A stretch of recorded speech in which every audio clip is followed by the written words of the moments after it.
Okay so I think I am going to make this a story time video. किसी को देखना होगा देखना, नहीं देखना होगा मत देखना। आई genuinely do not care. I just want to put out whatever I feel in the universe. ठीक है, तो ऐसा नहीं है कि आई हैव बिन स्लिम और बहुत पतली दुबली लड़की से बहुत मोटे हो गए, नहीं। I was always a chubby kid.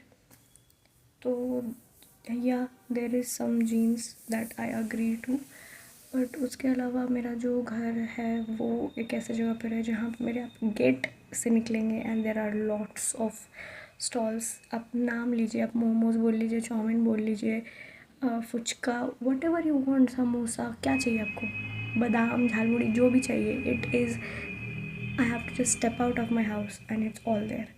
तो इसके वजह से छोटे से ही हम लोग खाने टाइम पे भागते थे कि नहीं फुचका खाना है, फुचका खाना है। ट्यूशन जाते थे तो बिना फुचका खाए या कुछ खाए न वापस नहीं आते थे। मम्मी से कितना लड़ाई करते थे हम लोग पैसा लेने के लिए कि हम लोग को खाना है, बाहर का खाना है।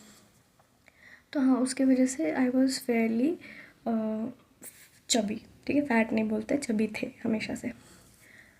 But then what happened is कि आई गेस हम जब 10 के बाद कोटा गए, the situation became even worse, क्योंकि everyone who has been to Kota they know कि वहाँ का फूड पगला है, पगला। वहाँ पे मेस वाला लोग पानी में खाना उन्होंने नहीं बनाता है भाई, वो लोग बॉईल करने के लिए तेल डाल देता है, ऐसा लगता है मतलब टिफ़िन में इतना इतना दाल जैसा तो तेल निकलता था।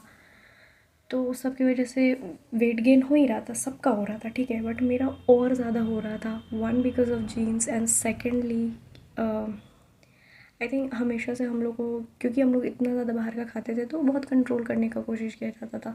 तो कभी भी ऐसा खुला छूट नहीं था कि अगर मान लो फुचका भी खा रहे तो सिर्फ 10 रुपये का खा करके वापस। हाँ, तो द थिंग इज़ कि थोड़ा सा कंट्रोल करने का कोशिश होता था, तो हमेशा बहुत अनलिमिटेड खुला छूट नहीं था कि जितना मन है उतना खा लो जो भी चीज़। बट जब घर से बाहर निकले और हाथ में पैसे आए, तो मेरा पैसा मतलब हम कोटा में एक एक एक छोटा सा रुमाल भी नहीं खरीदे होंगे, ठीक है। मेरा सारा पैसा जाता था अटर पटर खाने में। आप कचौड़ी बोल लीजिए, दही और सॉरी दही बोल रहे हैं, दूध जलेबी वहाँ बहुत फेमस था, रबड़ी रबड़ी जलेबी बहुत फेमस था, मतलब पोहा जलेबी और क्या जो भी अटर पटर स्टॉल वगैरह पे मिलता है। क्योंकि एकदम भी बहुत पैसा नहीं था कि भाई होटल में ठूस रहे हैं, नहीं ऐसा नहीं था। लेकिन फुचका हो गया, रोल हो गया, चाउमीन हो गया, आड़ बड़े ये सब खाते रहते थे, और इसकी वजह से मेरा वेट जो है वो एक्सपोनेंशियली ग्रो किया है, ऐसा बोलेंगे। मतलब जब जहाँ पे सब लोग मान लो अगर वहाँ जाने से पहले 50 किलो का था, मैं भी 55 किलो का होकर के आया, एंड आई वॉज जैसे कि बोल रहे चबी है, तो मान लो कि अगर हम 60 किलो के थे ऑलरेडी, तो हम 80 किलो के होके आए होंगे या उससे ज़्यादा ही, नॉट लेस देन 80 kgs, ठीक है। मतलब इतना था कि जो हमको देख रहा था वो लोग था कि भाई ये तो एकदम गोल हो गई, एकदम फुटबॉल बन गई है। मतलब कुछ लोग तो ऑब्वियसली आपको बस टॉन्ट करने के लिए ही आपके मोटापे के ऊपर बोलते हैं, बट सम पीपल जनरली भी कंसर्न होते हैं क्योंकि हम मोटे हैं, और अगर हम किसी मोटी छोटी बच्ची को देखते हैं तो हम उसके लिए कंसर्न होते हैं, not because physical health wealth, वो हमको मतलब हमको नहीं लगता कि मोटा लोग एकदम मर ही रहा है, ऐसा हमको कभी नहीं लगा है कि भाई मर जाएंगे, इतना मोटे हैं, चला नहीं जा रहा है ये वो। लेकिन हाँ, ये हमेशा लगता था कि मतलब लोग आपको दूसरी नज़र से देखते हैं, बहुत सारा इनसिक्योरिटी होता है, आपको लगता है बहुत अगली हैं, और आपके साथ कुछ भी बुरा होता है तो आप डायरेक्टली उसको इसलिए ले लेते हैं कि ओ आई डोंट लुक गुड, इसके लिए मेरे साथ बुरा होता है, इसलिए लोग मेरे साथ पार्शियल है, ऐसा ऐसा बहुत फीलिंग्स आता है, ठीक है। तो इसीलिए हम अपने मतलब उस एज टीनेजर कोई फैट लड़की को देखते हैं तो I feel sympathy for them because of that. हाँ, तो सब लोग थोड़ा टोका-टाकी करने लग गया था कि बहुत ज़्यादा वेट वो बढ़ गया है तुम्हारा ये वो। तो हम उस टाइम पे तो ऐसा नहीं है कि जिम जॉइन कर लिए या इमीडिएटली कोई डाइट करने लग गए।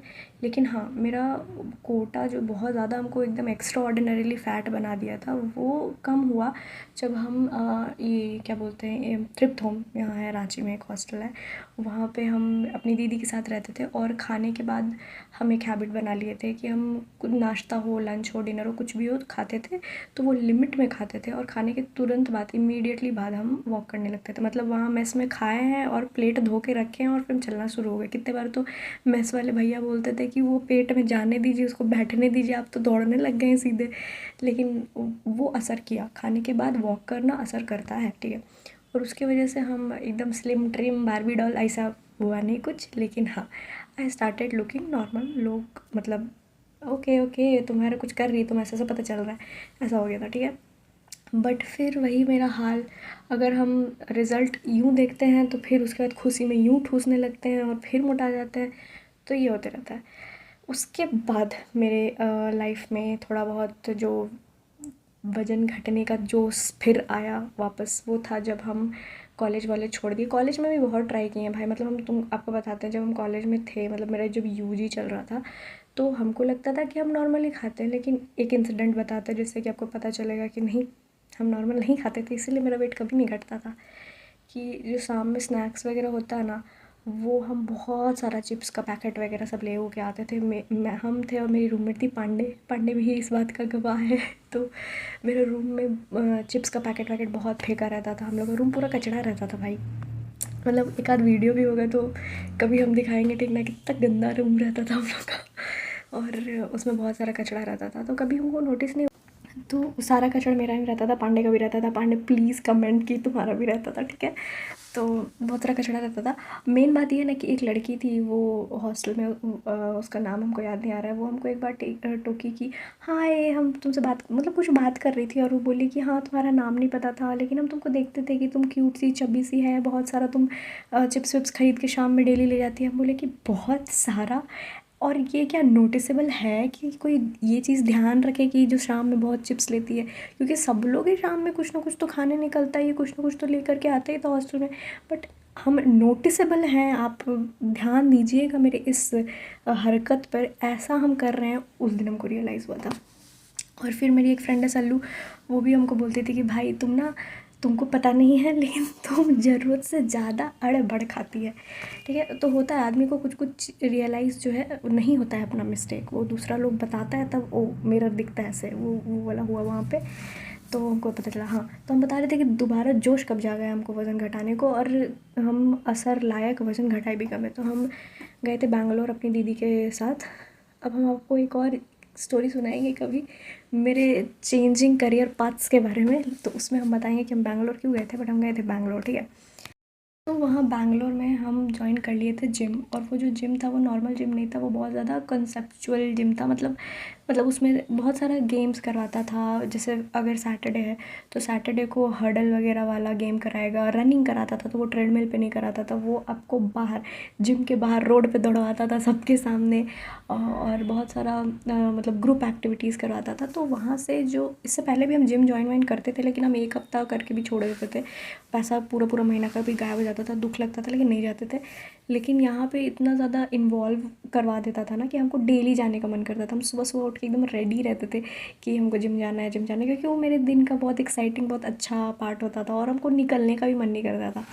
बहुत अच्छा। तो उसकी वजह से क्या हुआ ना कि मेरा जिम का हैबिट जो है वो बहुत अच्छा खासा बन गया। I fell in love with gym kind of.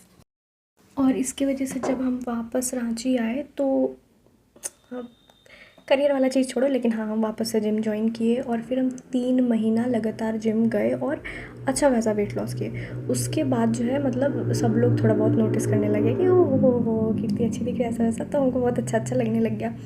But because of some reason फिर से मेरा जिम छूट गया। और जब जिम छूटता है ना, तो मेरे साथ ये है कि हम अगर कुछ कर रहे हैं तो हम साथ में डाइट भी मेंटेन कर रहे हैं, सब कुछ, क्योंकि अच्छा हम जिम कर लिए हैं तो फिर हम खा लेंगे तो वो कैंसिल हो जाएगा। इसकी वजह से क्या करते थे कि खाते भी ठीक ठाक से थे, ज़्यादा नहीं खाते थे। लेकिन एक बार जिम छूट जाता है तो लगता है अब ज़िंदगी में क्या है भाई, कुछ तो कर नहीं रहे हेल्थ के लिए, तो ठूसो। तो अड़ बड़ डिंग डोंग ठूसना चालू हो जाता था मेरा, हमेशा का मेरा यही है। उसके बाद फिर जब वो जिम छूटा है तब से मेरा लगता है कि हम फिर से 2-3 बार और जिम ज्वाइन किए हैं, but that is not successful. 1 महीना कर के मतलब, हाँ अब मेरा ये है कि हम अगर पैसा देते हैं तो 1 महीना का दिए हैं तो 1 महीना का वसूल लेते, इतना तो है। लेकिन और जिम जाने में अब हमको अखरता भी नहीं है, लेकिन खुद को फिर से मोटिवेट करना और जिम के लिए अलग से समय निकालना, और सिर्फ समय नहीं है यार, जिम इज़ फाइनेंशियली भी थोड़ा ड्रेनिंग है, आपको उसके लिए कपड़ा भी चाहिए, जिम सस्ते भी नहीं है। और अगर आप जिम करते हो तो फिर आपको लगता है कि आपको फूड भी वैसा ही लेना है, प्रोटीन भी थोड़ा सा चाहिए, ये वो बहुत नखरा पचीसी हो जाता है। तो जिम तो है अभी बहुत मुश्किल हो रहा है मेरे लिए, तो हम नहीं कर पाते हैं। तो हम सोचते हैं कि इजी वर्जन क्या है कि वॉक कर लो और डाइट कर लो, ठीक है। और इसी की वजह से हम डिंग डोंग करते रहते हैं, कभी कुछ चैलेंज, कभी कोई डाइट, कभी इंटरमिटेंट फास्टिंग। चलाते रहते हैं। लेकिन वैसा आता है कि अगर हम 10 दिन वो डाइट कर लिए या 10 दिन फास्टिंग कर लिया या 1 महीना कर लिए, तो उसके बाद फिर जब वो छूटेगा तो फिर से हम एकदम बॉटम में नहीं, एकदम अंडरग्राउंड चल जाते हैं यार। अगर मान लो हम अपना हैबिट बना लिए हैं कि इतने टाइम पे खाना है या इतना ही खाना है, लेकिन जब वो चीज़ हम छोड़ देते हैं, डाइटिंग का जो अपना दिमाग से निकाल देते हैं कि अब मेरा डाइट हो गया, कि मेरा डाइट अब ओवर हो गया है, तो उसके बाद फिर हम एकदम अंधाधुंध खाते हैं। मतलब कैलोरी काउंट, कैलोरी होता क्या है भाई, फिर हम इतना इतना बिस्किट का पैकेट खा जाएंगे, केक खा जाएंगे, चॉकलेट खा जाएंगे, चिप्स खा जाएंगे, खाना खा लेंगे, भात खा लेंगे, जो बोलो एकदम कुंभकर्ण जैसा खा लेते हैं, जैसे कि हम 9 महीना सोएंगे और सब घटेगा। कुछ नहीं घटता भाई, और खा खा के फिर मोटाते रहते हैं। So this is my fat gain नहीं, क्या बोलेंगे इसको, वेट गेन जर्नी। और if you are somebody who can help me in losing weight, और मेरा ये जो साइकिल चलते रहता है of gaining losing gaining losing gaining losing, उसमें अगर आप मेरा हेल्प कर सकते हैं तो please do let me know. और इफ़ यू आर समबडी जो ऐसा ही फेज से गुजरते हैं तो ही बताइएगा। अगर नहीं बताने का मन है ना तो मत बताइएगा, आई एम ओके, ठीक है। Bye bye.